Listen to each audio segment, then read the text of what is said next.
Life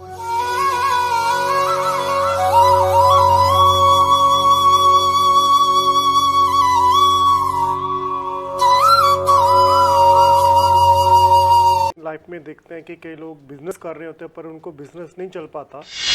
कुंडली देख के पता लग सकता है कि इंसान को बिजनेस करना भी चाहिए या नहीं करना चाहिए। कुंडली के अंदर ऐसे कुछ योग होते हैं कि वो व्यक्ति बिजनेस करेगा या नौकरी करे।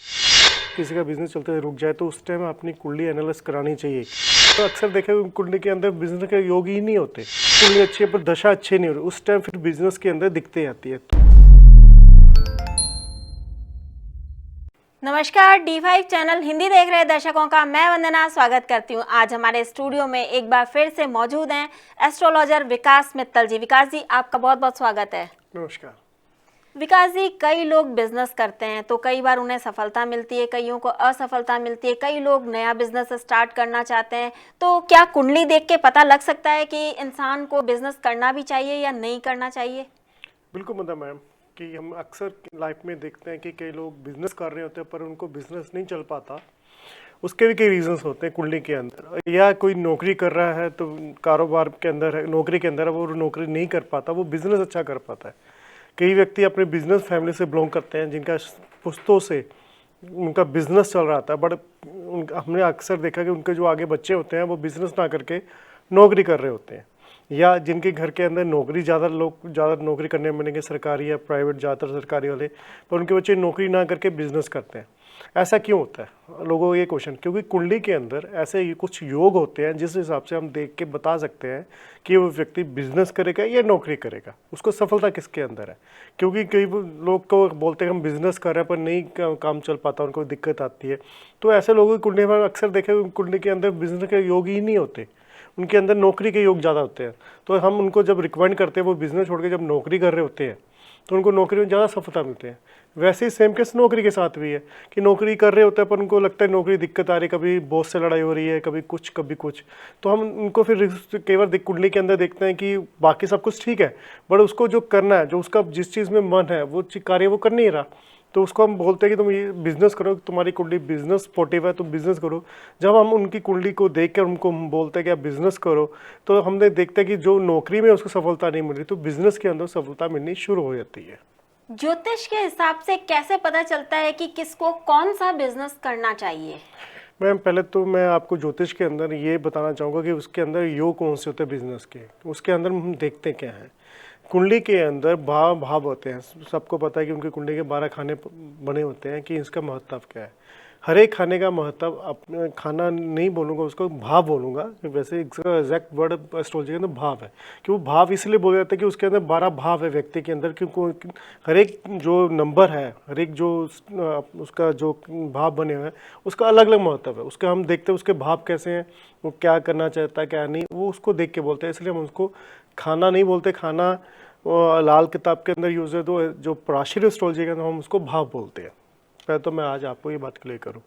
उसके बाद हम देखते हैं कि भाव देखने होता है कि पहला, दूसरा, पांचवा, सातवां और 10वां और 11वां, ये कुछ भाव है जो हम देखते हैं कि व्यक्ति के कैसे हैं। अगर ये भाव अच्छे हैं, आपस में संबंध अच्छा बना रहे हैं, इनमें क्रूर ग्रहों की दृष्टि नहीं है या बुरे ग्रहों के साथ उनकी कोई आपस में संबंध नहीं है, तो ऐसे लोगों को बिजनेस करना चाहिए और उनको बिजनेस के अंदर सफलता मिलती है।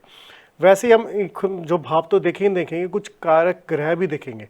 कि हमने कई बार डिस्कस किया कि कारक ग्रह देखने पड़ते हैं। जैसे शादी के लिए हम बात करते हैं शुक्र जो कारक है, कि बाकी कुंडली तो देखना ही है, तो शुक्र को भी देखेंगे वो अच्छा कि नहीं अच्छा।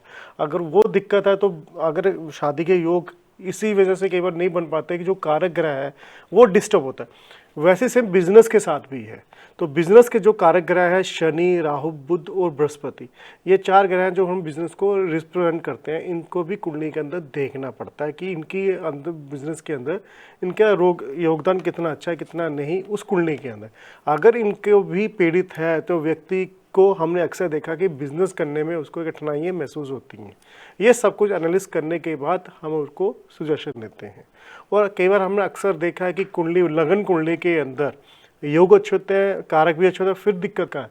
फिर हम देखते हैं कि आज मैं बताऊंगा कि अकेला हम किसी कुंडली को एनालाइज करने के लिए एक कुंडली नहीं देखते, हम उसकी वर्ग कुंडली हैं। जो एक कुंडली की 16 कुंडलियाँ आगे बनी होती हैं और अलग अलग चीज़ों के लिए अलग कुंडली देखनी पड़ती है। तो बिजनेस के लिए हम देखते हैं D1, D9, D10।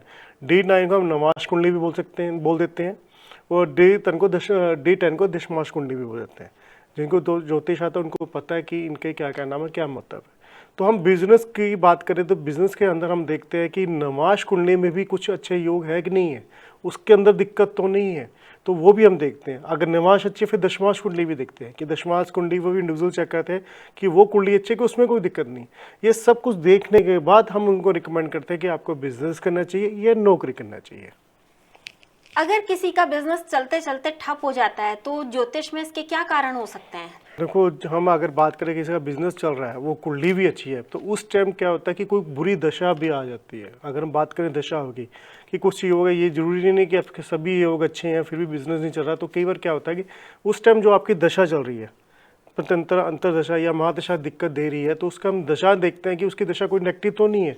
जिस ग्रह की दशा उसको देखेंगे D10 के अंदर या D9 के अंदर या D1 के अंदर उसकी स्थिति कैसी है, कोई दिक्कत तो नहीं दे रही या प्रॉब्लम। तो हमने अक्सर देखा है कि सब कुंडली अच्छी है पर दशा अच्छी नहीं हो रही, उस टाइम फिर बिजनेस के अंदर दिक्कतें आती है। तो हम उस टाइम उस ग्रह की रेमेडीज कराते हैं या उपाय कराते हैं कि ये उपाय करने से उसको थोड़ा रिलीफ मिल जाता है। हाँ, ये तो नहीं कहते कि पूरा ही अच्छा हो जाता है, पर काफ़ी हद तक उनको बिजनेस के अंदर थोड़ा फायदा होना शुरू हो जाता है। जैसा कि आपने बताया कि ज्योतिष के हिसाब से आप बिजनेस करना है या नहीं करना है ये कुंडली में देख करके बताते हैं, लेकिन क्या इसमें जगह का भी कोई प्रभाव पड़ता है?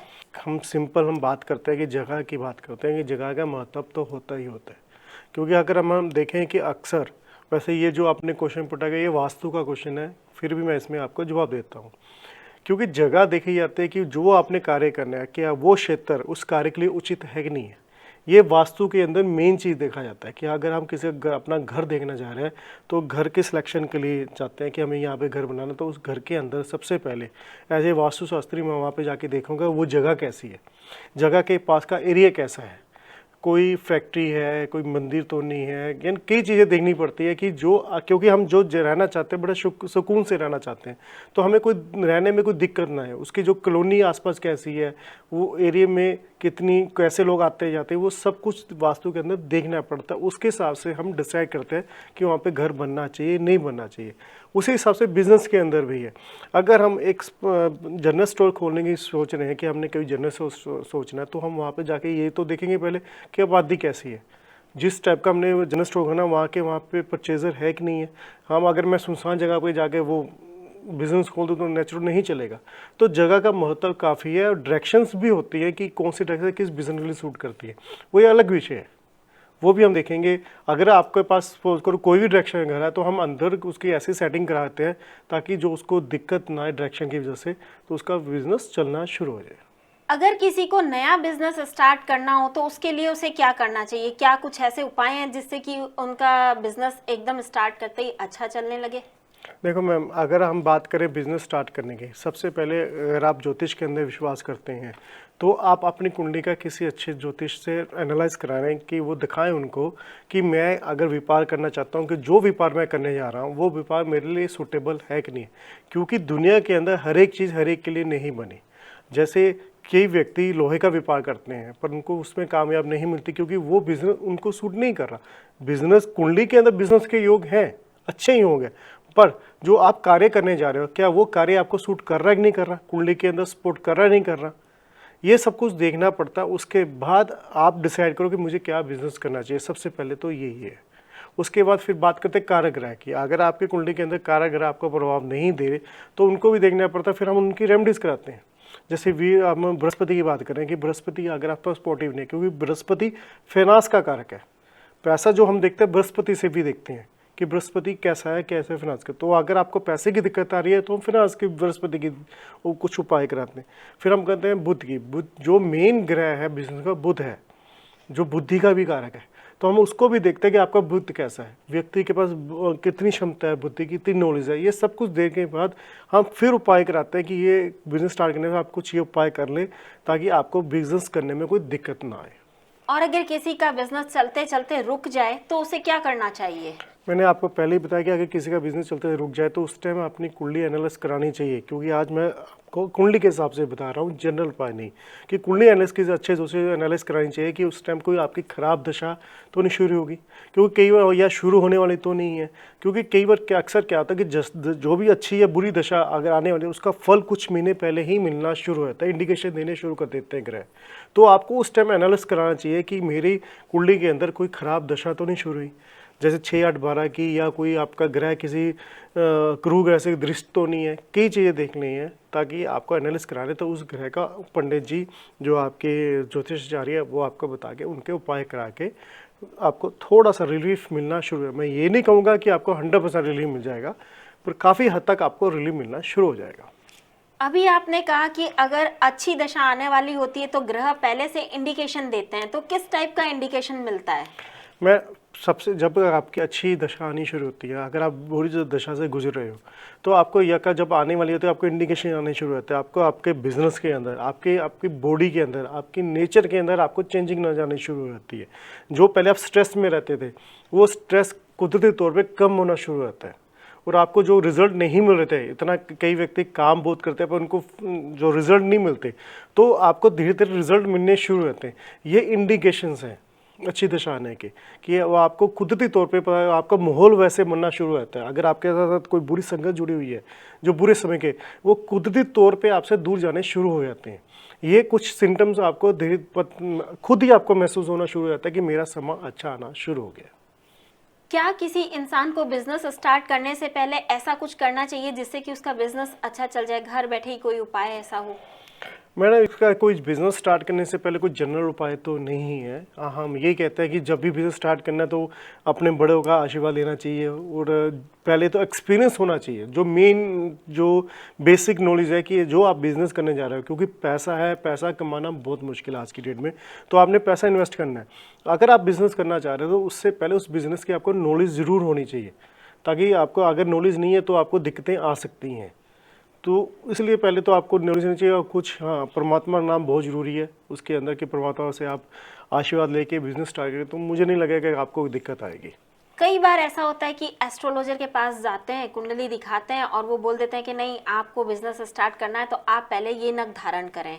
तो वो नग कौन सा होता है, या ऐसा करना क्या जरूरी होता है? मैं आपको बताया कि अगर किसी एस्ट्रोलॉजर ने आपको देखा है, कुंडली के देख रहे हैं, उन्होंने आपको नग रिकमेंड किया है, तो शायद उस टाइम उस कुंडली के अंदर वो जो आपका स्टार्स है वो वीक पड़ा हो, अच्छा बैठा होगा पर उसकी पावर ना मिल रही हो, इसलिए वो नग धारण करा देते हैं। हाँ, अगर कई मैंने देखा है कि बुरे घरों के नग भी धारण करवा देते हैं, जो मैं नहीं करता। हर एक की अपनी नॉलेज है, शायद इसमें मैं उस बारे में कुछ कहना नहीं चाहूँगा। कि मैंने जो देखा कि मैं अगर बुरे घरों का नग धारण करवाता हूँ तो उसके रिजल्ट खराब ही मिलते हैं, कि हम किसी बुरी चीज़ को आपको और पावर देंगे तो खराब ही देगा। मेरा तो ये कहना है। हाँ, बाकी अगर पंडित जी ने आपको कोई नग धारण कराया तो उन्होंने कुछ ना कुछ देखा हुआ कुंडली के अंदर कि इस भाव का स्वामी वीक बैठा है या किसी दिक्कत से उसको रिजल्ट नहीं मिल रहा, तो उसको बूस्टअप करने के लिए वो नग धारण करवा देते हैं। इसलिए कई बार वो नग बिजनेस शुरू करने से नग धारण कराते हैं कि नग धारण करने से जो ग्रह आपको पावर नहीं दे पा रहा है, इस नग से आपको पावर देना शुरू कर देगा। मतलब कहने का ये है कि अलग अलग कुंडलियों के हिसाब से अलग अलग नग धारण करवाए जाते हैं। बिल्कुल मैम, हर एक कुंडली के लिए कोई पर्टिकुलर नग नहीं होता। वो कुंडली एनालिसिस करने के बाद ही पता चलता है कि आपको नग धारण करने चाहिए नहीं करने चाहिए। कई बार होता है कि आपको कोई भी नग सूट नहीं कर रहा होता। जरूरी नहीं है हर एक को हर एक नग सूट करे या आपको नग पहना ही जरूरी है, ऐसा नहीं होता। वो कुंडली एनालिसिस करने के बाद ही आपको ये डिसीजन लेना चाहिए, दिखाने के बाद कि मुझे नग धारण करना है या नहीं करना। विकास जी, आपने बहुत ही अच्छी जानकारी दी। आप यहाँ आए, आपका बहुत बहुत धन्यवाद। धन्यवाद। अगले एपिसोड में आपसे फिर मुलाकात होगी, तब तक के लिए नमस्कार।